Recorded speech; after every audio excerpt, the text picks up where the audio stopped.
সুপ্রভাত বন্ধুরা। আজ 27 জুলাই সোমবার। শুরু করছি চিন্তনের মুখ্যবার্তা।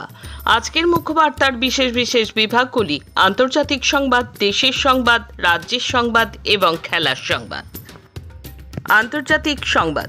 প্রায় 2 সপ্তাহ ধরে প্রতিদিনই ইরানে সামরিক অভিযান চালিয়েছে আমেরিকা। ইরানে হামলা চালানোর অনুমোদন দিয়েছেন মার্কিন প্রেসিডেন্ট ডোনাল্ড ট্রাম্প। তবে নতুন করে অচলাবস্থা শুরু হওয়ার 13 দিন পর শুক্রবার ইরানে হামলার জন্য ট্রাম্পের অনুমতি পায়নি মার্কিন সেনা। কেন এই সিদ্ধান্ত তা নিয়ে আলোচনা চলছে কূটনৈতিক মহলে। অনেকেই আশাবাদী আবার নতুন করে শান্তি আলোচনায় বসতে পারে আমেরিকা এবং ইরান। আমেরিকা এবং ইরান একে অপরের বিরুদ্ধে হামলা চালালেও দুই দেশের মধ্যে আলোচনা অব্যাহত রয়েছে বলে আগেই দাবি করেছিলেন ট্রাম্প। শুক্রবার ট্রাম্প বলেছিলেন, আমরা এই মুহূর্তে ইরানিদের সঙ্গে কথা বলছি। আমাদের মনে হয় যত দিন যাচ্ছে ওরা ততই কঠোর হচ্ছে। আমরা পুরোপুরি প্রস্তুত যে কোনো মুহূর্তে পুরো দমে ঝাঁপিয়ে পড়তে পারি। তবে আমরা ওদের সাথে কথা বলছি এবং আলোচনা করছি। সৌদি আরবে দক্ষিণাঞ্চলীয় আসর প্রদেশের কিং খালিদ বিমান ঘাঁটিতে ক্ষেপণাস্ত্র হামলা চালালো ইয়েমেনের সশস্ত্র বাহিনী। পাশাপাশি সৌদির ডিজান অঞ্চলে তেল স্থাপনাগুলোতে ক্ষেপণাস্ত্র হামলার দাবি করেছে ইয়েমেনের সশস্ত্র গোষ্ঠী হুতি। ইয়েমেনের বিরুদ্ধে সৌদি আরবের সাম্প্রতিক সামরিক হামলা এবং চলমান অবরোধের প্রতিশোধ হিসেবে এই হামলা চালানো হয়েছে বলে দাবি করা হয়েছে। স্থানীয় গণমাধ্যমের প্রতিবেদনে বলা হয়েছে, শনিবার ভোরে ইয়েমেনে তৈরি ব্যালিস্টিক ক্ষেপণাস্ত্রগুলো সৌদি আরবের খামিস মুসাইদ শহরের কাছে অবস্থিত কিংখালি বিমানঘাটির নির্ধারিত লক্ষ্যবস্তুতে আঘাত হানে।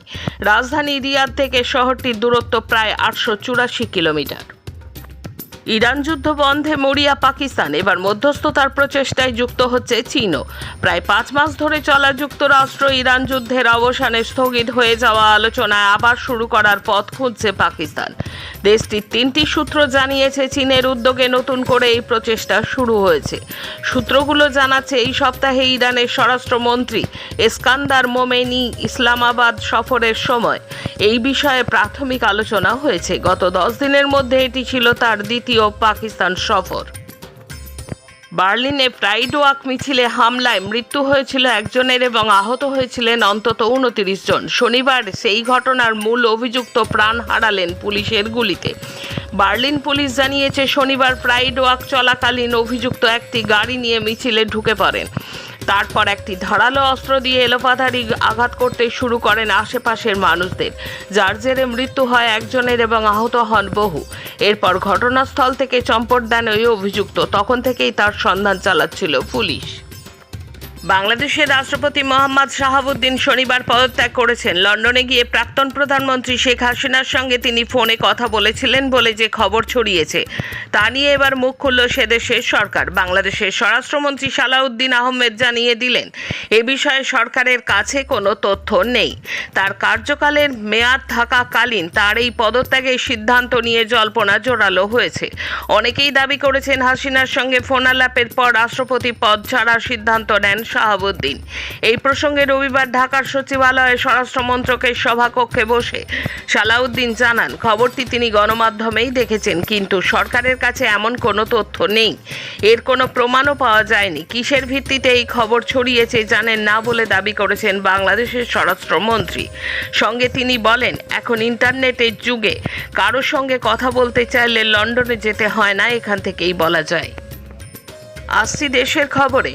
পরীক্ষা ব্যবস্থায় গণ্ডগোলের জেরে কেন্দ্রীয় শিক্ষামন্ত্রী ধর্মেন্দ্র প্রধানকে ইস্তফা দেওয়ানো হয়েছে।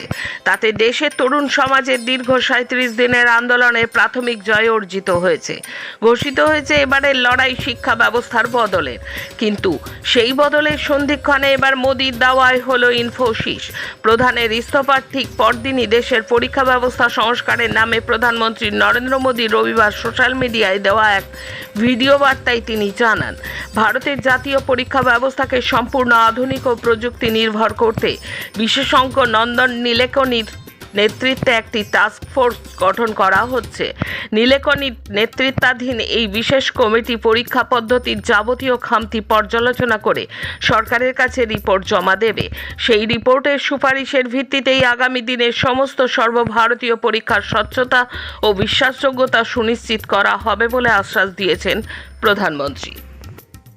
শিক্ষামন্ত্রী ইস্তফাতে খুশি নন আত্মঘাতী মেয়ের মা। প্রশ্নপত্র ফাঁসের দায়ীদের ফাঁসি চেয়ে পথে নামলেন। নিটের প্রশ্ন ফাঁস কাণ্ডে ইস্তফা দিয়েছেন কেন্দ্রীয় শিক্ষামন্ত্রী। এবার মেয়ের সুবিচার চেয়ে পথে নেমেছেন নীলাম চতুর্বেদী।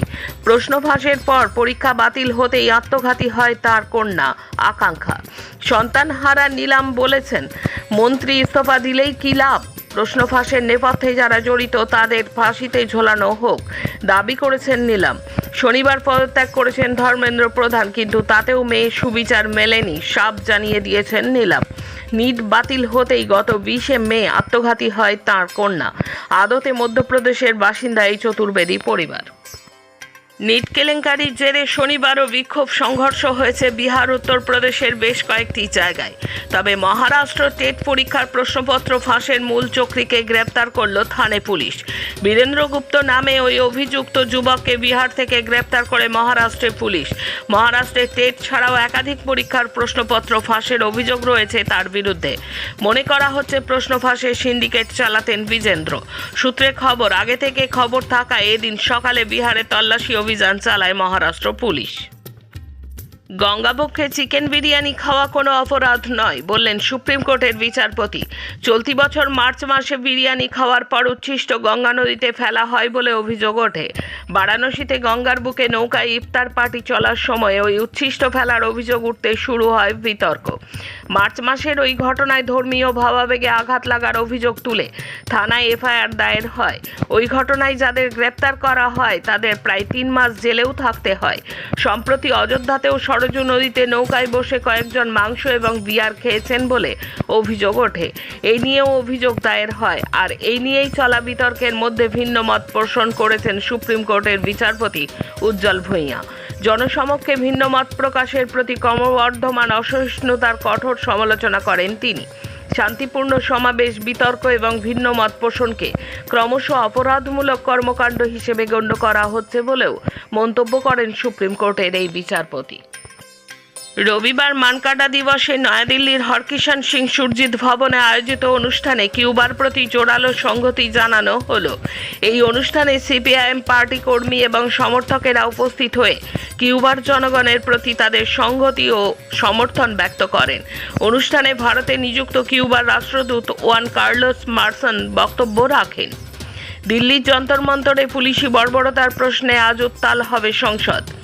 ধর্মেন্দ্র প্রধানের পদত্যাগে বিজেপির নেতামন্ত্রীদের ছেলেমেয়েরাও উল্লসিত। প্রশ্ন ফাঁস কাণ্ডে এবার জবাবদিহিতার দায় নিতে হবে অমিত শাহকে।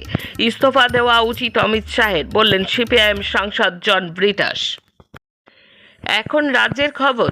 রবিবার যুবশক্তি পত্রিকার প্রতিষ্ঠা বার্ষিকী অনুষ্ঠানে হামলা চালালো বিজেপির দুষ্কৃতীরা। ভারতের গণতান্ত্রিক যুব ফেডারেশনের এই কর্মসূচিতে হামলার ঘটনায় উত্তপ্ত হয়ে উঠল কোচবিহার শহরের গুঞ্জবাড়ি এলাকা। রবিবার কোচবিহার শহরের গুঞ্জবাড়ি এলাকায় ঠাকুর পঞ্চানন ভবনে ভারতের গণতান্ত্রিক যুব ফেডারেশনের মুখপত্র যুবশক্তি পত্রিকার 59তম প্রতিষ্ঠা দিবস ছিল আলোচনা সভা। আলোচনা সভার মূল বক্তা ছিলেন পলাশ দাস। এই আলোচনা সভা চলাকালীনই পঞ্চানন হল চত্বরে হামলা চালায় বিজেপি কর্মীরা। তবে যুবকর্মীরাও পাল্টা প্রতিরোধ করেছেন। তারা খেয়ে গুঞ্জবাড়ি এলাকায় একটি পেট্রোল পাম্পে আশ্রয় নেয় হামলাবাজরা। পরবর্তীতে পুলিশ এসে পরিস্থিতি নিয়ন্ত্রণে আনে। গোলমাল করার চেষ্টা হলেও কর্মসূচি ফের শুরু হয়েছে। জলের বোতল এবং জুতো ছোড়ার অভিযোগে গুন্ডা দমন আইনে মামলা হয়েছিল 70 জনের বিরুদ্ধে। রবিবার অভিযুক্তদের মধ্যে 14 জনকে আদালতে তোলা হলো। রবিবার পুলিশ জানিয়েছে ধৃতদের মধ্যে রয়েছেন 3 জন যাদের ভাঙড় থেকে গ্রেপ্তার করা হয়েছে। শনিবারই পুলিশ জানিয়েছিল 11 জনকে গ্রেপ্তার করা হয়েছে। গত 24 জুলাই শিয়ালদা থেকে ধর্মতলা মিছিলের ডাক দেয় 8টি বামপন্থী সংগঠন। সেই মিছিলের কিছু বিশৃঙ্খলা হয়, সাংবাদিক নিগ্রহ করার অভিযোগ ওঠে। এসএফআই সহ বামপন্থী ছাত্র সংগঠনগুলি একযোগে বিশৃঙ্খলা এবং সাংবাদিক নিগ্রহের নিন্দা করে। ছাত্র নেতৃবৃন্দ শুক্রবার রাতেই এসএসকেএম হাসপাতালেও চিকিৎসাধীন সাংবাদিকদের খোঁজ নিতে যান।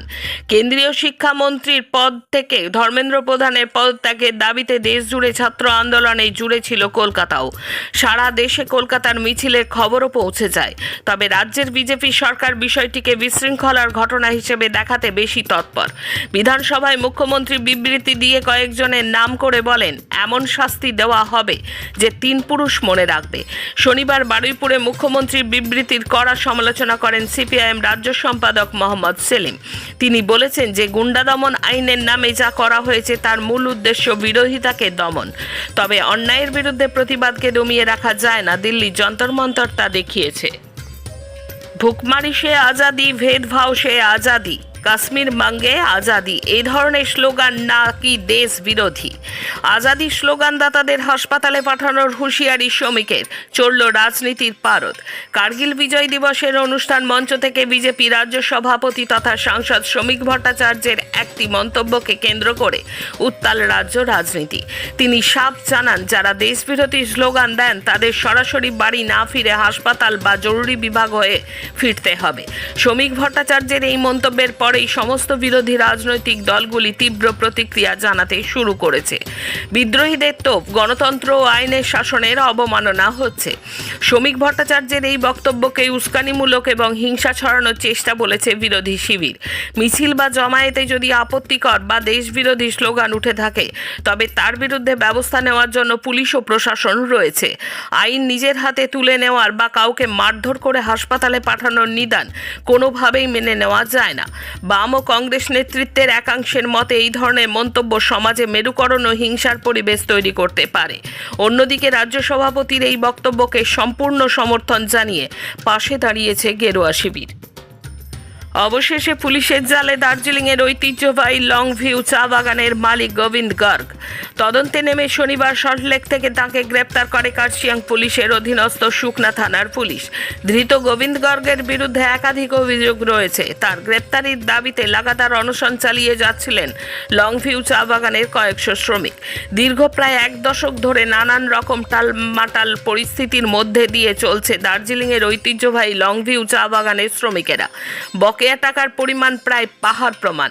ইপিএফ এর তথ্য অনুযায়ী 2013 থেকে 2022 সাল পর্যন্ত বিভিন্ন মেয়াদে লংভিউ চা বাগানের বিরুদ্ধে প্রায় 7,63,67,413 টাকা বকেয়া রয়েছে। পাশাপাশি দৈনিক মজুরিও বকেয়া রয়েছে শ্রমিকদের। এমন পরিস্থিতিতে যাদের অবসর নেওয়ার সময় এসেছে তাদের অবসর দেওয়া হচ্ছে না। পাশাপাশি আর্থিক অনটনের কারণে বহু শ্রমিকেরা অন্যত্র স্থানান্তরিত হয়েছেন, যা নিয়ে ক্রমশ ক্ষোভ অসন্তোষ বাড়ছিল।